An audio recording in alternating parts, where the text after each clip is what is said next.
In Why? today's Tanya, today we are holding the Everyone wants 50 you on. the 52nd chapter of Tanya. We are three That's chapters something, away yeah. from the end, and the Alter Rebbe now is going to continue, and he's going to explain how just like by the neshama of a person, the main resting place of the neshama is in the mind, but the power goes everywhere. So too when it comes to the world, and we're going to further explain this inyan.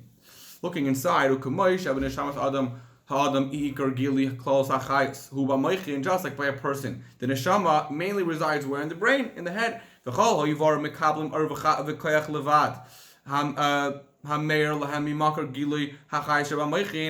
what do all the other limbs get? They don't get the actual neshama. No, they get koyach from the neshama. They get energy from the neshama, light from the neshama.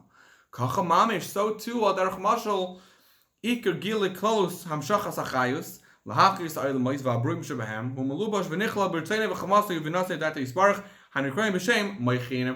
The place where Hashem gives life to the world, right? The entire world, all the worlds, the way, all the creations, everything that has chayus, right? Where does it originally come from? It comes from Hashem's mayach and Hashem's will, right?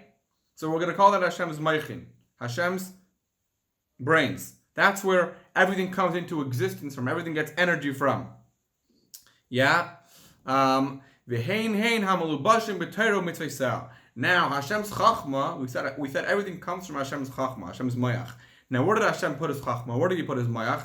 Into Torah and mitzvahs, right? His will and his chachma are Torah and mitzvahs. Chachma is the will, the Torah of Hashem, and the mitzvahs are Hashem's ratan, Hashem's will. Fine. Now,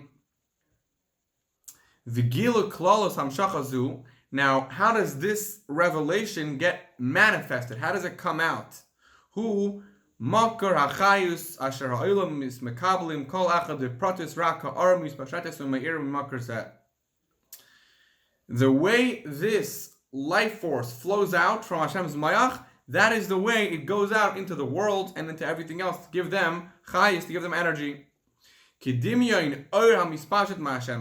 way of example, we're going to bring a mashal of the sun. When the sun gives light to something, al darach mashal, for example, so too when the energy from, or the energy for the hands or the legs or the mouth all comes from the brain, right? And also we mentioned the shemesh, the rays of the light, that the rays of the sun which light up the entire world, each ray lights up another place, right? Where do they originally all come from? The shemesh itself, the sun is the source. Now this source, right, which is, we spoke about the source, is Hashem's meichin, right? There's a few names for it. One of the names is called Alma Diskaya, which is the world of revelation. In English, a fancy word would be manifestation, which means that it's gilui, right? Like geula, being revealed within, right? So it's a world of being. It's a world of revelation, which we'll explain soon why we call Hashem's meichin a world of revelation. And it's also called Umat Nisa. It's called a queen, right? We'll explain soon what that means. V'imatata. It's also called the lower mother. And it's also called Ushchina. It's called Shchina Milashin V'shachanti B'seichem, and I will dwell among them. So just like this light is dwelling among all the creations and creatures, so it's called the dweller, Shchina, right? Now, what's the reason why it's called all these things? Why is it called Alma Diskalia, right? The revealed world, right? Looking inside, Al Shem Shamakar Zehu Reishis Iskalos Erin Seif. Because this source is the first point of revelation from Erin Seif. Hashem's unlimited light was first started to be revealed from this point. Originally, it was all concealed. And now, the first little bit of light came out. So that was like the breaking point. When the first little bit of light came out, it was called the world of revelation because it was the first time anything was revealed. And why is it called a queen? What does that queen have to do with anything? We say Asher Mamshechu Meir La'olam B'chinas Gilui, because it radiates, it reveals to the world in a revealed way, in an open way, just like a queen, right? The king might have a desire, but the queen is the one who, through her, the king's desire is brought out, is revealed. Right? So the queen is one that helps the king do his job, and she brings out his his ratzon, his will, into actuality. So too, this light is the one that reveals to the world. And now also, the next thing, why did we call it the lower mother, right? Why are we calling it mother, and why are we calling it lower mother? So it's called lower mother, just like a mother gives each child everything they need, right? She gives them food, clothing, she brings them to school, she helps them with their homework, she helps them with, anything they need. So too, this light gives to every single creation what it needs.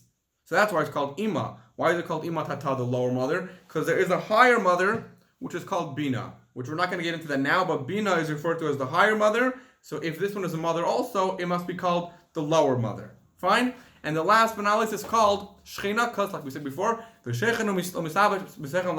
encloses itself in these creations and worlds to give them chayas. So Shechina means dwell, it dwells among all the creations. Fine. And therefore, it is called Eim Habanim, Al Derech Mashal. Sometimes it is called, right, the mother of children. And it's called Knesset Yisrael. Because from this place, the neshamas of Bria were created. Because first you have the neshamas of Atzilus were taken out from there, and then from Atzilus came Bria, and then so on and so forth.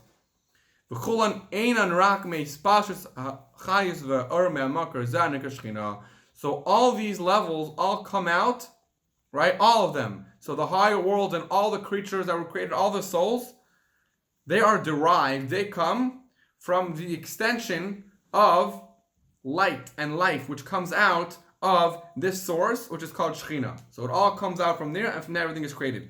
Like I said before, the ray of the sun, which comes out of the sun, gives light to everything in the world. So too, this level is basically, like we called it Shechina, we called it Imatata, we called it Alma Dizgai, because that's the point of revelation, which reveals things to the lower world and creates them and brings them into manifestation.